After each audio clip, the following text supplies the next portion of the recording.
expand your horizons for a better life. Hey guys, this is our episode 2. We're doing something different. We have our standard people here. Me, Rochelle, saxophone, and we keep on going around. God, okay, I need to get some more water. See, this is what happens. This is what happens when I don't drink water before the show. I come in like this. So let's do a quick rerun because we did introduce ourselves on our first podcast, but we're going to do a quick run just in case you didn't get to listen to it, but go back. But I'm Rochelle, I play saxophone. And I am Carla, I am a vocalist. I'm Norman, I am a keyboardist and choir director. I'm Albert Anderson, guitar player, and today we have a guest. Oh, yes. What's your name, My folks? name is Jamaad Armani. Yeah. Yes.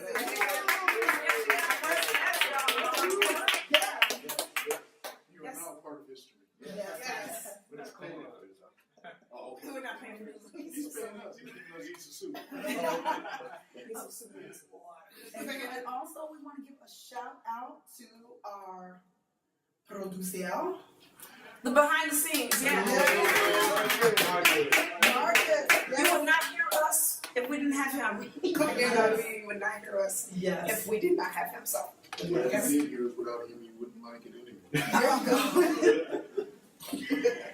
absolutely. So, our first segment, we wanted to talk about something that's very relevant in the news today. We very much sympathize with the grief of the loss of one of our singers who would go down in history as one of the best singers, Aretha Franklin. So we're just going to come around and talk about some of our memories of her and some things that she's impacted, because some people are ages and we're kind of like, we're just music, and some people are like, I was there. So we want to probably just go around and talk about our experiences with history and time and oh God, I need water. So we'll start with water on the rocks. Okay. So we'll start whichever way you guys want to do it. Well, the biggest thing I remember is that everybody always called her the Queen of Soul. Yeah. And Purvis Spann is the guy that did that. She had sang at the Regal, and for some reason he came out with a crown and said, good God, this girl can sing. She's the Queen of Soul. And he's the one that started. That's why she had that Chicago connection with it. Even though she's from Detroit, we claim her Chicago. Yeah. Well, there are a lot of things I think about with her, but one of the things I didn't know, and I was reading an article from John Landis, and I've got to stop the us because I do that. I'm listening to myself. I'm listening to you. Yeah, we're talking a drinking game. Every time I say that'll be a next show. Working 5 minutes. Pretty much. Hey, So what are we talking about?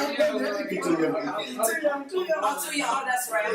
We have a baby. Orange juice. It's not that bad. Okay. You probably didn't say what I said on the rocks.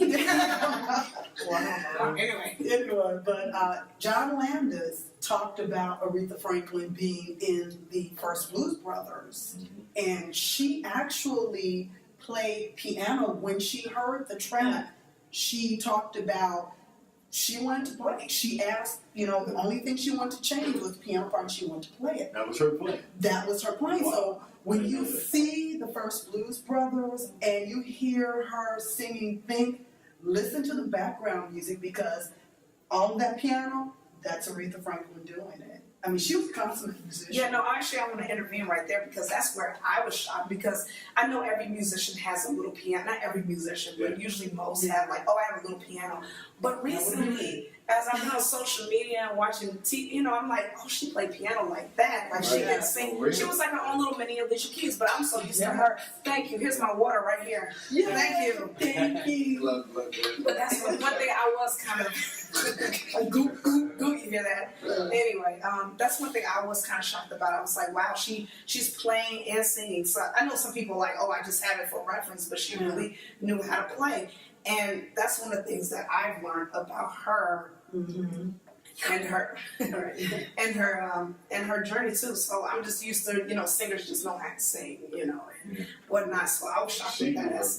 That's what happened. That's what it was. Oh, yeah. Once again, she started at church. Pretty much, she's like one of them artists like every song she had was good. So Yeah. in my other words, words you use today is a hit, like everything. Yeah. But like my favorite, man, is this alive? I say my favorite Aretha Franklin song. Wow, it's not. I mean, artists. Just keep it. Artists, Sound good. it's, respect. But I like my favorite one is probably Who's on the Hoop. I like that. Oh I heard that when I was like in 4th and 5th grade. I liked that. I really did. I was like, no, this is a good song. That was a good album to me. That was I really like that. See, That's awesome. Yeah. Now, see, that's kind of nice too, because Jamaad, that's something you don't hear from the younger group now.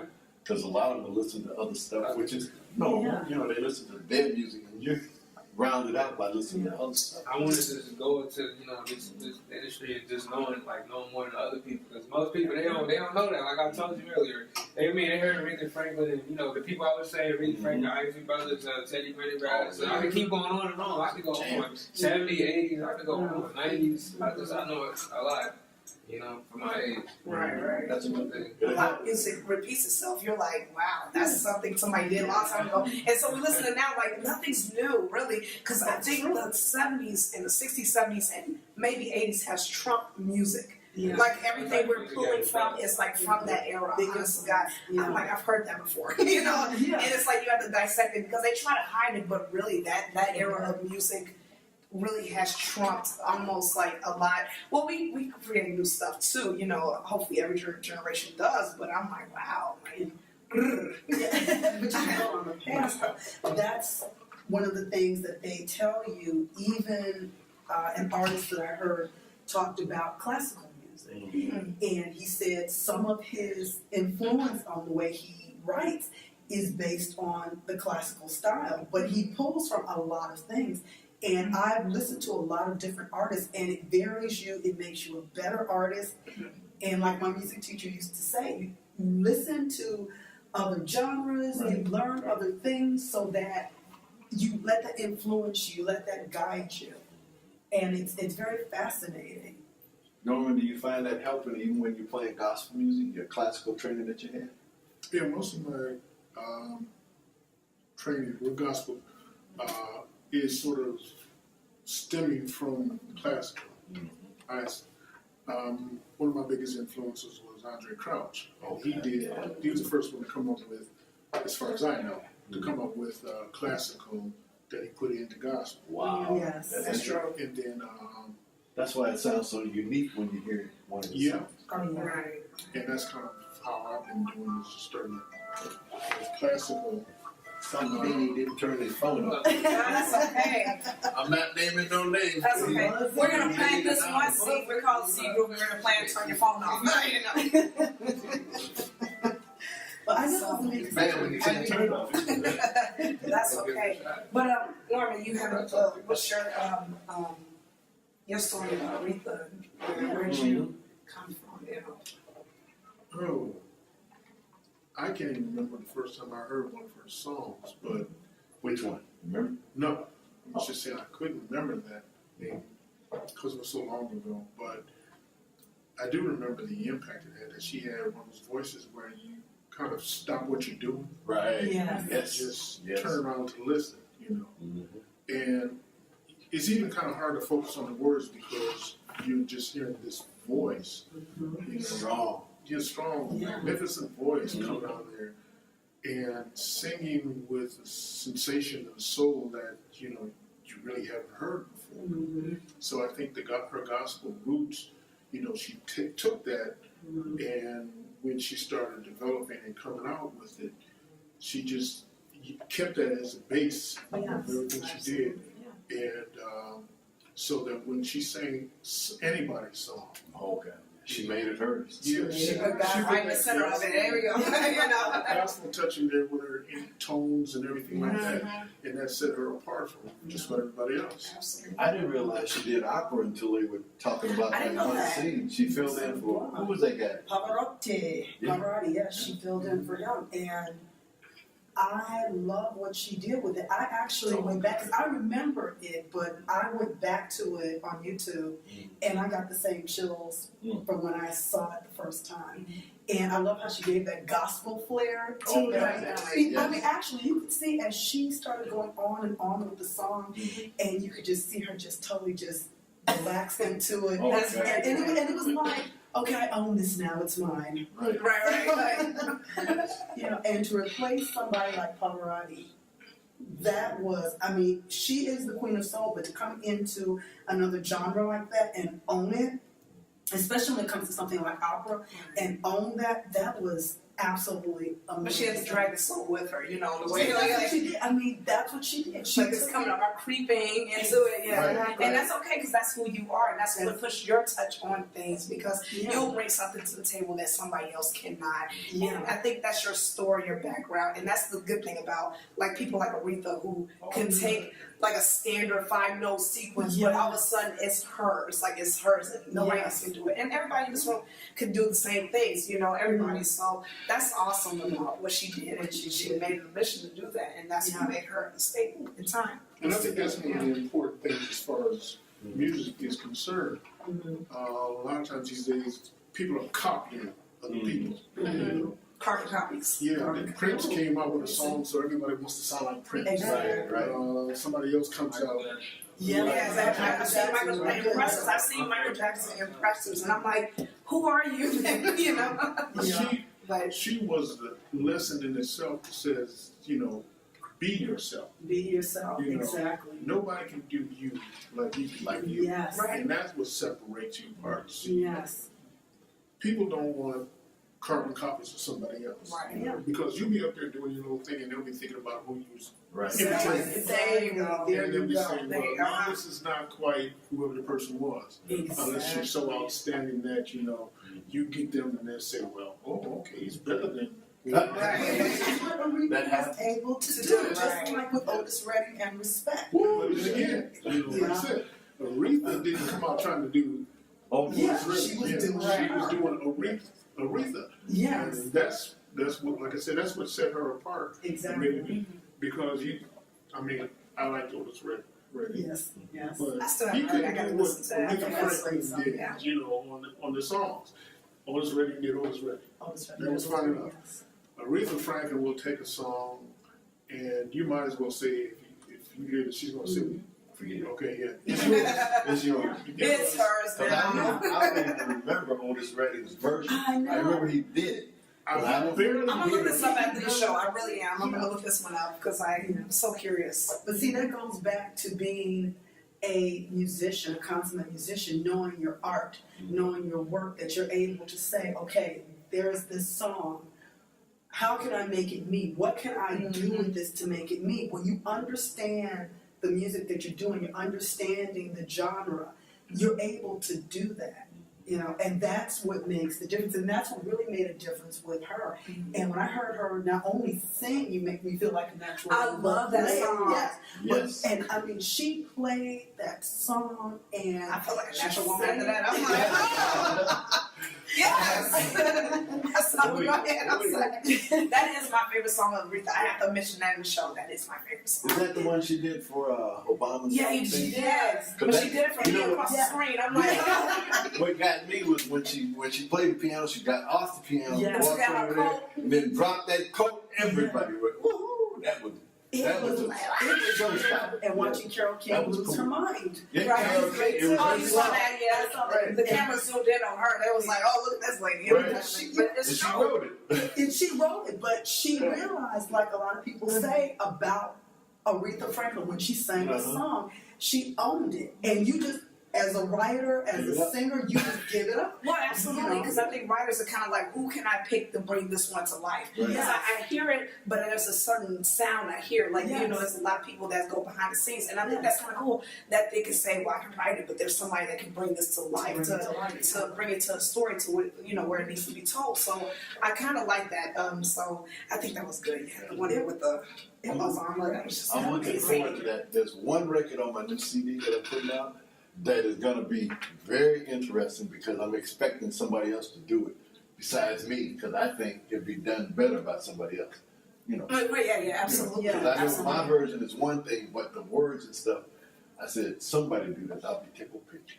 I mean, because there's times, you know, that you write a song, Mm-hmm. and but you don't have, let's say, you're not able to perform it. Right, that's right. And so, yeah, you want to give it to somebody who could take the song and not just perform it, but somebody to take the song and feel it. Yes.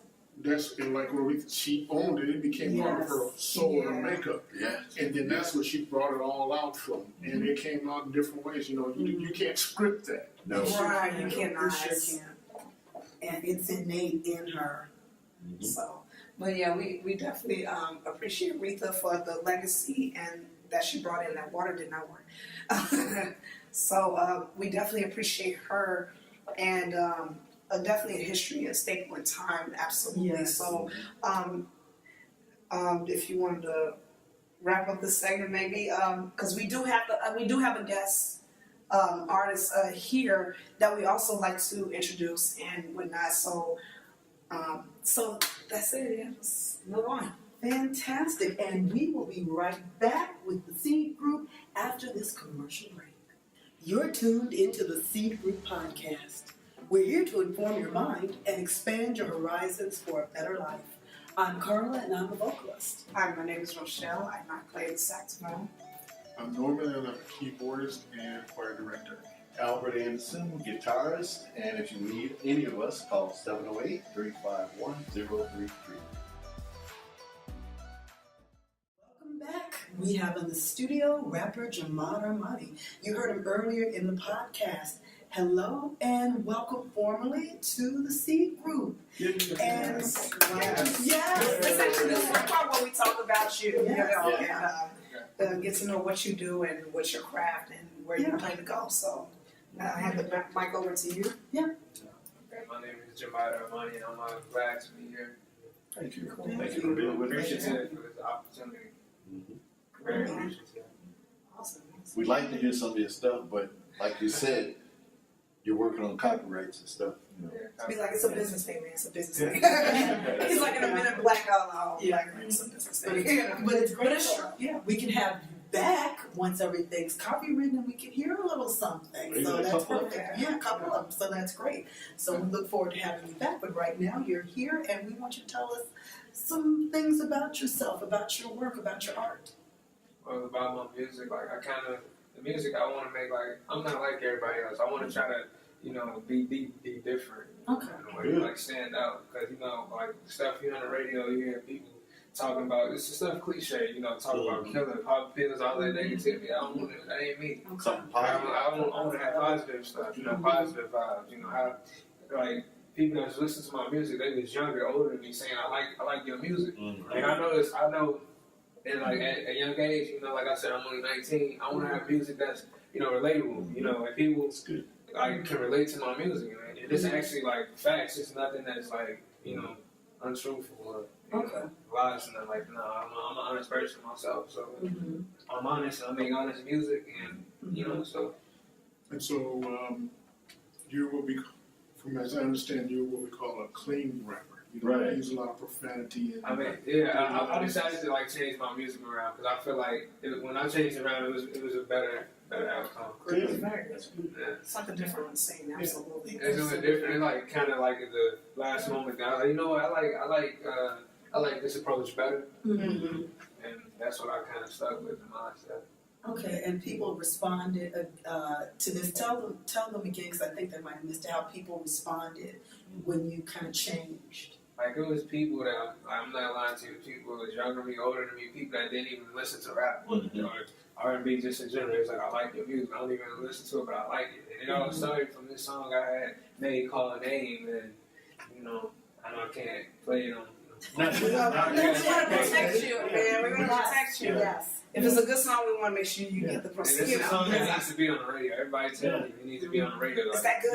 You have music behind your song? You have music behind your song, or it's just verbal rapping? it's like a lot. It's pretty much what I mean. It's like it's just rapping and singing. It's just like Oh, that's nice. it's both. Okay. Okay. But So, I meant to ask you, how long have you been doing it, or where did you start? Like, at what age did you say, well, I want to do this? This is something I want to bring a positive message, but just in general, where did you start? Well, there's a videotape. I ain't gonna detail He's like 2. That's okay. You want to say Nah, it's since when you know, videotape when I was younger, and you know the artist Jaheim. Jane, So it's a song called "Numbers in Your Purse." I heard that when I was little, and I was just, I was singing that. I had the, the diaphragm. That was a spark. Okay. And I was singing that, and I was like, but really, I really started like doing it. It kind of like fell into place. But I mean that. I mean, I always like writing. I always like poetry. And you know, I wrote poems that got published. 2 poems that got published. One about because it was back in the day. I like both. I like doing music. Then I like playing basketball too. So Now the poems were published already? yeah, they published. When were they My published? plays just published 2008 and 2009. I You had. remember part of it? You do it right quick for us? I kind of forgot. I'm like, Did anybody else? He said back in the day, like he was older. He said back in the day, and I'm like, excuse me. Let's keep it back first. It's kind of a long time ago. I just the first one was about life, and you kind of think like 9 years old. What do you know about life? You just learn it. What was it about? It's about I know being life. appreciative of life. Every day you wake up, every time you have breath in your body, it's always another chance to get better at at any aspect in your life. Right. I like that part because, last week or whatever, when they had 72 shootings, Right, yeah. Young people these days don't respect life. They don't see the value of life anymore, And I know it's not totally, they're not all to blame for that. We as a generation before have kind of helped to bring them down to that point. But it doesn't have to stay there. And when you come up and have a song saying, it's about life and appreciate life and stuff like that, that's very good. That's important because, for us, anybody over 35 is going to say, oh man, we don't really stuff like that. Which is another, I don't get a soapbox about that.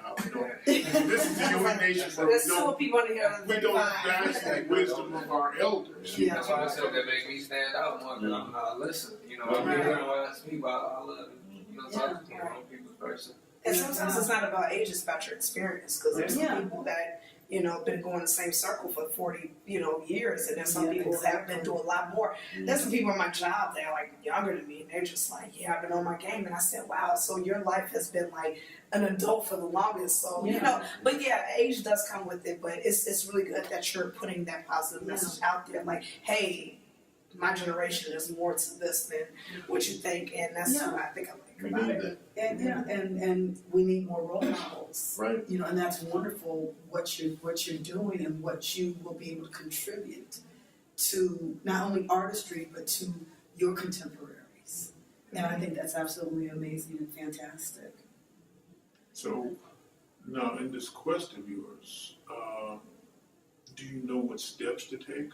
Do you know what's involved in moving to where you want to be with this?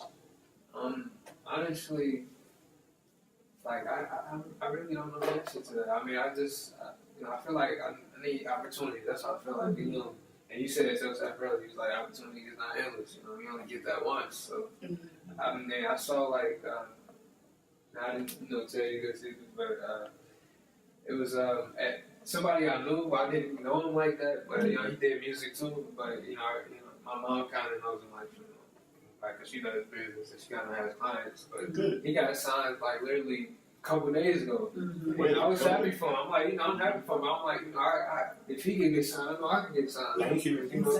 So my blessing is coming. I'm not no hater, no person in advice, nothing. I respect it. I said that to him, and I just was like, my time is coming. It's got to be patient. It's just it is that. It's crazy. It's like, it's beautiful. I know I have what it takes to make it. It's like there's no other way around it. I'm fantastic. But being signed really doesn't mean a thing. I mean, it doesn't because record labels have, for most players, they have control.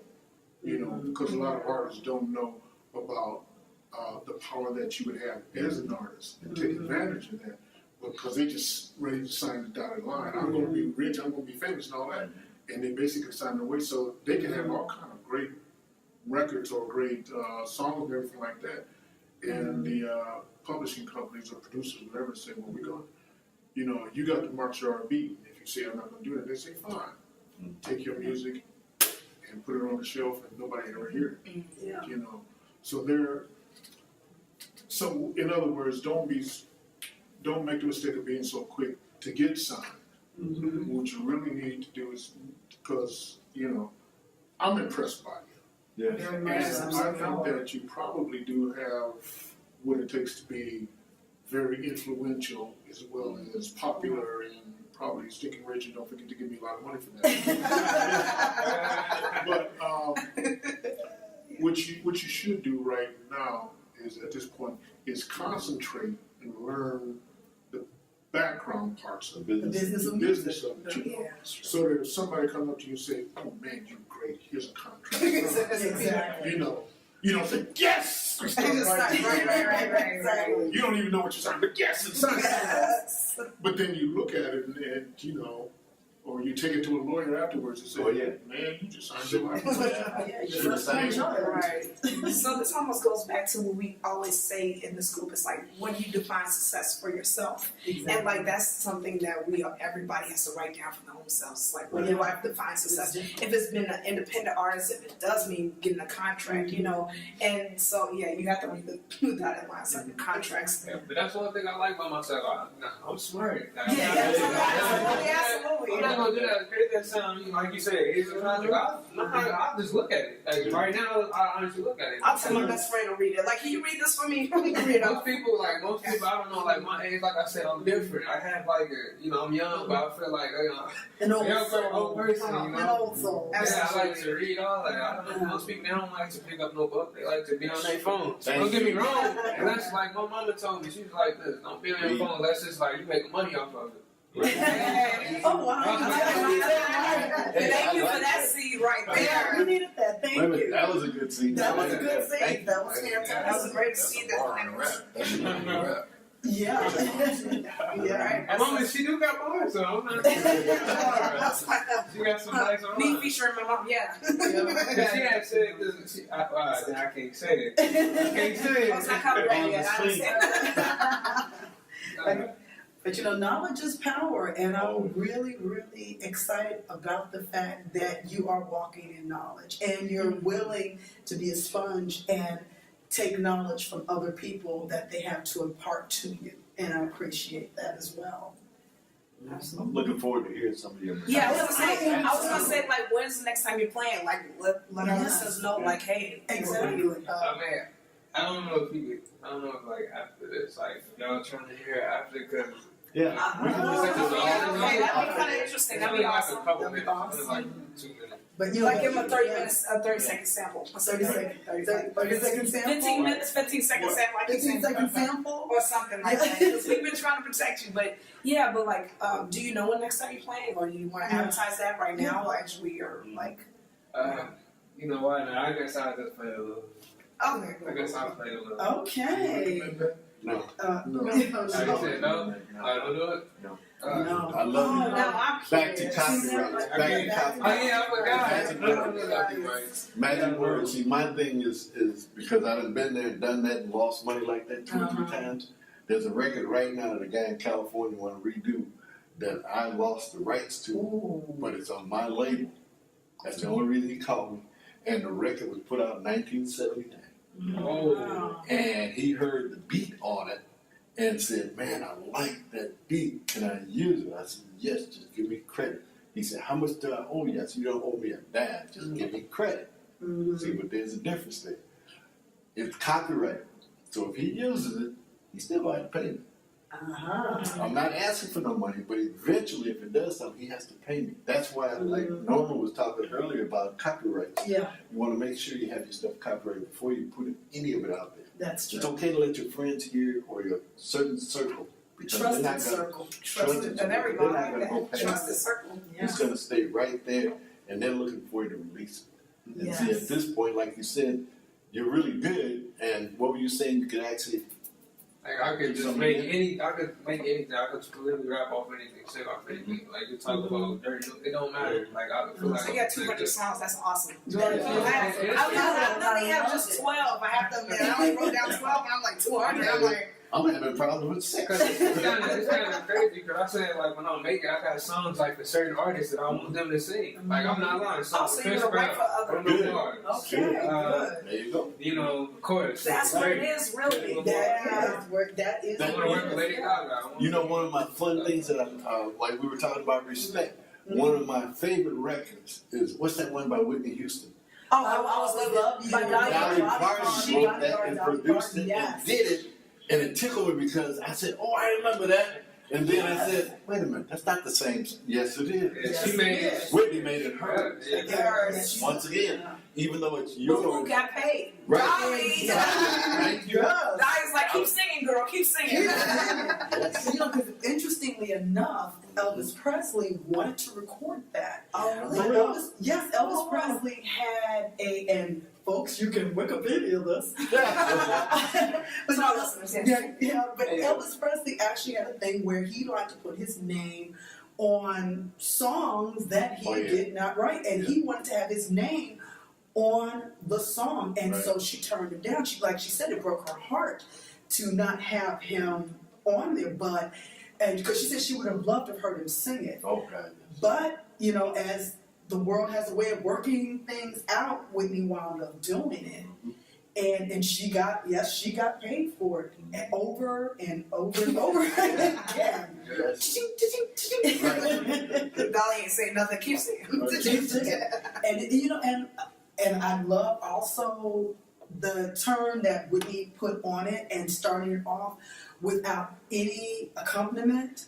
And then coming, you know, I heard a story about that real quick. I'm sorry to segue a little bit. Like the radio stations, I heard a story that the radio stations were like peculiar about that because there was no music. And I thought that was kind of interesting because I'm so used to hearing it like she's gonna come in a cappella, whatever. But I thought that was interesting. It was one of those sidetrack stories of that song. Jamaad, do you have anything you want to ask us while we got you? You know, we have no, I can't say that. Wait, you want us to play behind you? Okay. Yeah. I don't know what to ask. I don't know. Okay. Well, at this point, the best thing I can tell you is, like Norman said, make it yours. Yes. And like we all joke about it, but you have to have fun with your music. Exactly. Just enjoy yourself. Exactly. Because I can tell you right now, anybody that ever see me, I'm super controlled when I'm playing. I'm funny like that. I'm really controlled. Yeah. But once I get outside of that box and it's me playing, I've had people say, "Good God, what were you doing?" I said, "I don't know. What I do?" Yeah. Because I was into it. So I was thinking about lunch. I was like, what are you doing? Right. But So that's the reason I was saying, you know, if you have anything, let us know. And we're going to try to help you along your career as much as we can. Because once you get bigger fans, we're going to put an advertisement out for you. Like, hey, your money's going to be.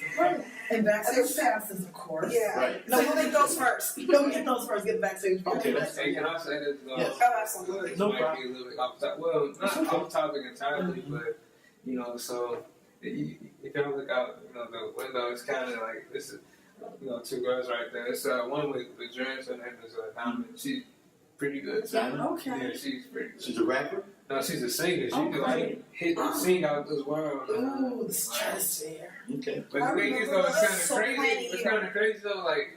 But she don't like do it like friends, kind of do it like for fun, like for hobby, you know. But I was like, you know, I'm need you on the track. Push yes. And push your peers. So when you see that talent within your peers, you're like, you need to come over here. That's nice. And it's nice bringing in people that are close to you and that you trust into your circle like that. And you all are working together. You all are building one another up.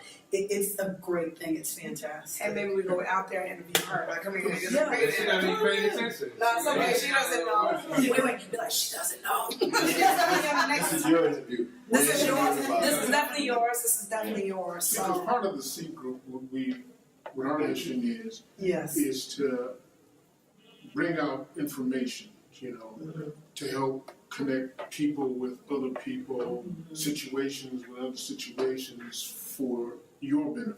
You know, we may not have all the answers, but we can find out somebody who does. Exactly. You know? And that's part of it. So we want to start helping each other out. Right. That's the whole So we can be one whole village, so to speak. rather than isolate, because we don't have the power to do a lot of things that we have the talent to do because we're so separated. Yeah. And so that when we started, using our resources, like I know somebody here, and he has started, he may be deep into records and producing and things like that, and he's looking for people, and this guy is really good. I can say to him, I know this rapper. Right. Exactly. And this guy is something else. Exactly. He's unique, far different from the rest of them. Y'all to me, Right. And then next thing you know, there you are up on the stage, New York City and everything. Yeah, that's all I want, man. I feel it coming. I really do. I like it. We do dream big, but we feel big, and you feel like that's coming, then that's a good chance. Yeah, that's Man, right. I can see myself on stage because I was already on stage like 5 or 6 times this year. Oh yeah. That's very good. And everybody loves it, man. And she was a part of it. What'd you say about A sound guy. Closer. Yeah, I would have some questions for him for you guys. Oh, For yeah. example, one of the questions I would have if I was him is, what do you guys do in terms of, do you guys sing? Because if you have a voice, you all have voices, or you guys, produce and choir. You need to know what exactly they do, so they can potentially help you. Yeah, because I want to learn about it all. Yeah. They might know a producer. Right. They might know how to play a key, that's good for your song, because you write melodies. So, Great. it's one of those things where I would think, Norman does that all the see, time. and if that's his specialty, you can learn more about melodies from the seed group, or from someone he knows. And that's what he was telling you. We have a book we're going to get you to read too. But Yeah. Oh, That's yes. fantastic. I would love to. It's gonna take work. Thank you, Mark. Thank you. Thank you. I would admonish you to also, I say, you got the talent, and you know you got the talent, but you got to be patient too. Yes. That's the main thing. That's my struggle myself. Sometimes. I'm like, well, I ain't gonna say my age because you don't ask me my age. But I do have a thing of patience and persistence. It's like, okay, Lord, come on, So Speed it up a little bit. that's something for me as well. So I'm also learning as well. I'm a saxophonist, but my whole thing is networking. My thing is like network. My thing is not so much of putting everything on social media because you don't see nothing of me besides my cat. I'm very But I am like at my stage, I'm just like at a networking stage, and I'm not too far older from you, so that's where I am. I'm sure you are, but DJing and rapping is like about the same thing, actually. Yeah. Like I said, I want to learn about it all. I want to learn about it. Me too. You and me both. The vocals or the songwriting about it all. Yeah. Like when you say, y'all said Chance Rock, you get inspiration. Everything is his own. I got surprised for Chance is actually an inspiration to me. Because when I heard what he did and how he did it, I said, I got to talk to him. Yeah, I like Chance. So we should find out about me, Chance. My Chance finds out about me. Because we're putting it out there, he will find out about you. That's what we're doing here. Yeah. By doing this is one way for him to actually find out about you. Yeah. Because he might go through it and hear it and say, what is this? Oh, wait a minute, who's this kid? Oh, man, I need to talk to him. And hear your stuff that's copyrighted That's and written and everything. And you never know about how connections, he might not hear it firsthand, but one person hears it, another person, and that commercial, and so on and so on. And that's the crazy part I love about music, or like your audience members. You don't know where they might go. Oh man, I just came from this awesome party. I heard Amari, and you gotta check him out, and blah blah blah, and that just spreads. And it's crazy. I think that's the awesome part and whatnot. So about building those connections and definitely connecting with your audience and saying, hey, and not also. This is a tricky thing I do want to mention, like. Your intentions, that's between you and God, but you also faith without works is dead. I know it's not. I know it's like not really the Christian podcast, the Seat Center, but like hey, I just wanted to throw close enough, and also keep. It's about being persistent. I'm still learning that myself. So other than that, Would you like to interject something, Norman? No, I was just saying, a lot of people, they give up too quick. Right. I had a group, and we have, in groups you have your ups and downs and stuff like that, and I thought it was a good group, and we had potential. but we had an offer to go and sing in Barbados. Didn't turn out. We had an offer to go and sing. Where? No, Barbados? Barbados. That's where Rihanna from. Where you from? That's where Rihanna from. Oh, yeah, you know. See there? Yeah, I know. He does his history too. Oh my gosh. I don't know what nobody's Yeah, from. But where they from? iTunes. We had an offer to sing in Norway. That felt good. You know, and there were different things, promises that didn't work out, and so some of them just lost the heart of it all, and they quit. Okay. And unfortunately, that was around that time where things were starting to end. We were starting to get people that said, "Yeah, I'll be in a band for Right. you," right? But I didn't make it to it because Yes. we've had so many disappointments. But they were lining up. Yeah. The stars were lining up and everything like that, and it was getting real close. There was a guy that said we had got an offer for a recording contract, Oh wow. but he wanted us to do. We were a Christian gospel group, but he wanted us to do crossover music, Oh. Okay. and I said no. Yeah. Well, the whole group said no because I didn't want to just do it for Right. myself. Yeah. My answer would have been no, but they all said no. Anything we do for God, God gets the credit for it. Right. So I was happy with that. But before anything else was starting to come up, so the guy wasn't giving up on us saying, well, okay, I don't want to be bothered with you. But as they were contemplating, things were starting to fall into place, some of them quit. Yeah, and we couldn't, there were voices that I couldn't fully replace, and so that fell by the wayside. So in other words, what I'm saying is that opportunities may come, and when I said opportunities, they're not going to be forever. That's true, but the right opportunity will be there, and it will stay until you decide to take it or reject it totally. Yeah. So, but you have to make sure that you're in a position. You're learning what you need to learn. You're putting your character in the way that you need to have it, and so that when the right opportunity comes, everything is aligned, everything takes place, and then you're where you need to be, want to be. There you go. And what we would always like to ask of our guests, what seed of wisdom would you like to plant for those that are listening? Seed of wisdom, for my music, I just want, it to be relatable. No matter whatever you're going through, you can always be uplifted. It's beautiful. It's always a chance. That is absolutely fantastic, and we would like to thank Jamaad Armani for being here. This has been really fantastic and a pleasure. Thank you for coming through. Exactly. Absolutely. Thank you for coming. We would ask, so thank you. Yes, and everything that we hear that you're going to do, we're Yes. certain We would like to everybody out there knows. Yeah, exactly. Let us know so we can let So them we're going to be know. your solid board too. Exactly. Yeah. So I would like all of us, on behalf of Norman and Rochelle and Albert, yes, and myself, yes, and Jamaad, and of course our great God workers, yes. We would like to thank you all for listening, and I would like to leave you with this. Remember, plant a seed and watch it grow. Thanks a lot. Yes.